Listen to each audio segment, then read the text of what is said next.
আওয়ামী লীগ ফিরবে, ভয়ঙ্কর রূপে ফিরবে, এরকম প্রচার প্রচারণা প্রতিনিয়ত সোশ্যাল মিডিয়া প্ল্যাটফর্মে আমরা দেখছি। কারণ আওয়ামী লীগের নেতাকর্মীরা মনে করে 5ই আগস্টের যে আন্দোলন ছিল বা যে সরকার পতন গড়েছে সেটা কোনো ছাত্র আন্দোলন ছিল না। It was a meticulous designed by doctor Mohammad Yunus অথবা ছাত্রদের মধ্যে মাহফুজ থেকে শুরু করে অনেকের বিরুদ্ধে কিন্তু শেখ হাসিনা এখনো তার বিভিন্ন ফোন কলে বা অডিও বার্তায় তাদের উপর দোষারোপ করছেন। আর এই সরকার পতনের মূল ঘটনাটার জন্য বিএনপি জামাতকে তিনি বরাবরই দায়ী করছেন। সুতরাং বুঝতেই পারছেন বিএনপির প্রতি বা জামাতের প্রতি এখন পর্যন্ত অনেকটা একপেশে মনোভাব কিন্তু আওয়ামী লীগের আছে। আর 5ই আগস্টের প্রেক্ষাপট পরিবর্তনের পর সারা বাংলাদেশে আওয়ামী লীগের নেতাকর্মীদের জন্য একটা দুঃসময় পার হচ্ছে। তবে সব জায়গায় কি এই পরিস্থিতি, নাকি আপনার কিছু কিছু জায়গায়? এখনো বাংলাদেশের অনেক জায়গায় আছে যেখানে আওয়ামী লীগ অনেকটা শক্তিশালী। শুধুমাত্র গোপালগঞ্জ না, কথা বলছি মাদারীপুরের শিবচরের ঘটনা।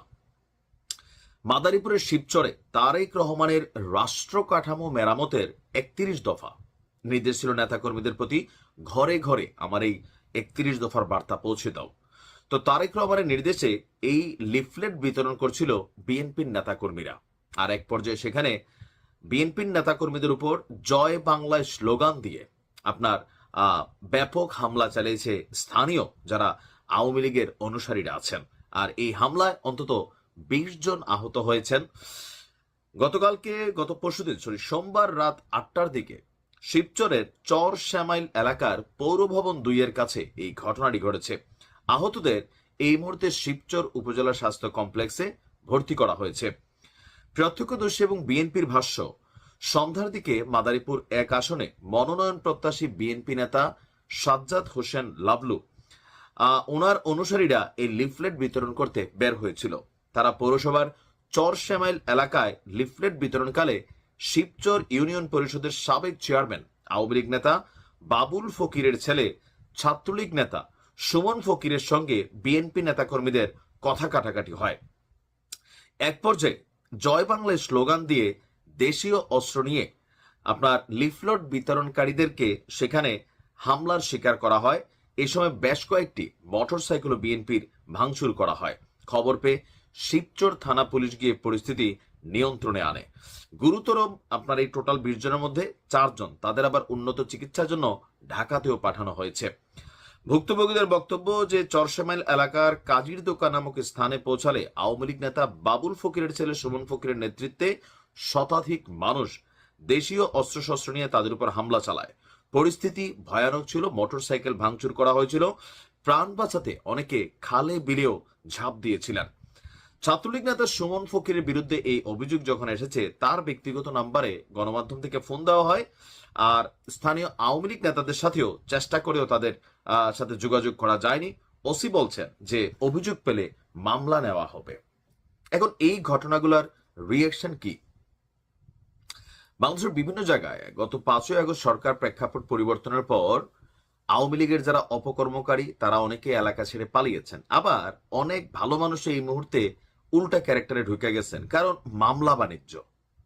বাংলাদেশে গত পরশুদিন আমাদের স্বরাষ্ট্র উপদেষ্টা বলছিল যে সরকার পতনের পর আসলে মামলা বাণিজ্য, ভালো মানুষকে মামলার মধ্যে ঢুকাই দেওয়া, তারপরে সেখান থেকে টাকা আদায় করা, আর এই ঘটনাগুলোতে বেশিরভাগই বর্তমানে বিএনপির নেতাকর্মীরা জড়িত।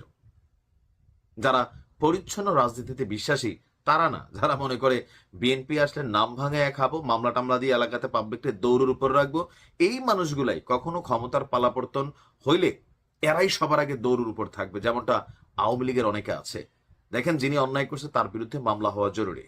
আর একজন নির্দোষী মানুষকে, ভালো মানুষকে আপনি মামলার আসামি বানাই, আপনি তো এলাকার মানুষই, আপনি তার চান্দে গিয়ে বাড়ি করবেন না। আর আওয়ামী লীগ সরকারেরও তো পতন ঘটছে, অন্য একটা সরকার তো আজীবন থাকবে না। সো এরকম নোংরা রাজনীতির জন্য সামান্য কিছু টাকার জন্য অনেক এলাকাতে আছে। আমার কাছে অনেকেই কলটল দেন, মেসেজ করেন। তা আমি একটা বক্তব্যই বলি যে যেমন কর্ম তেমন ফল আপনার জন্য আগামীতে আসবে। আওয়ামী লীগ ভুগে গেছে, আপনিও হয়তো ভুগবেন। আর বাকি আছে এই ধরনের হামলা টামলার গুলা। এখন লোকাল এরিয়াগুলোতে যেটা হয় ক্ষমতার পরিবর্তনের পর, এখন দেখা গেছে যে এলাকার মধ্যে হয়তো এক চাচাতো ভাই আওয়ামী লীগ করে, আরেক চাচাতো ভাই বিএনপি করে, অথবা এক বাড়ির মধ্যে এই ঘরের তারা আওয়ামী লীগ করে, ওই ঘরের তারা বিএনপি করে। এক পাড়ার মধ্যে হয়তো একটা বেশ আওয়ামী লীগ করে, আরেকটা বেশ বিএনপি করে, কারণ বাংলাদেশের রাজনীতিটাই জামাত করে। তো সেইখানে উস্কানিমূলক কর্মকাণ্ড করা অথবা কোনো রকম ঝামেলার মধ্যে জড়ানো, দুইটাই আপনাদের জন্য খারাপ। কারণ বাংলাদেশে এক সরকার কখনোই ক্ষমতায় থাকে না। এ দেশের জনগণ সবসময় ভুইলা যায় অতীতে কি হয়।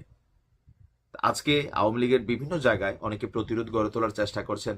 লোকাল বিএনপি নেতাকর্মীদের সাথে আপনি যখন পাঙ্গা নিবেন, এটা আপনার জন্যই ক্ষতিকর হবে। আর বিএনপি নেতাকর্মীদের উদ্দেশ্য বলি, আওয়ামী লীগ এই মুহূর্তে এমনিও ভোট পাবে না। আপনি আপনার নির্বাচনী প্রচারণা বা কার্যক্রম চালিয়ে যান, এলাকায় গিয়ে কোনো ধরনের উস্কানিমূলক কর্মকাণ্ড করবেন না। করলে কি হবে, আপনারাই লাগবেন। মামলা এখন আওয়ামী লীগ ক্ষমতাত নাই, আপনি আওয়ামী লীগকে দিবেন। আবার কোনো সময় আওয়ামী লীগ ক্ষমতায় আসবে বা অন্য রূপে আসবে, যেই রূপে আসুক ঘটনাগুলো অন্যদিকে নিবে। এই যে 20 জন মানুষ আহত হয়েছেন, 5 জন মারাত্মক আহত হয়েছেন, একটা জীবন ঝইরা গেলে আপনি বুঝতে পারতেছেন এখানে কতগুলা মানুষ বিপদে পড়বে। আর অনেক জায়গায় আওয়ামী লীগের এখনো অতি উৎসাহী কিছু কর্মকাণ্ডের ঘটনা আমরা ফেসবুকে বিভিন্ন জায়গায় দেখি। আপনারা একটু সাবধান হয়ে যান। কারণ আগামী মিনিমাম 6 বছর এখন থেকে গুনে গুনে আওয়ামী লীগ ব্যাক করবে না। ন্যূনতম 6, এরপরেরটা বলতে পারি না। ঠিক আছে, ভালো থাকুন।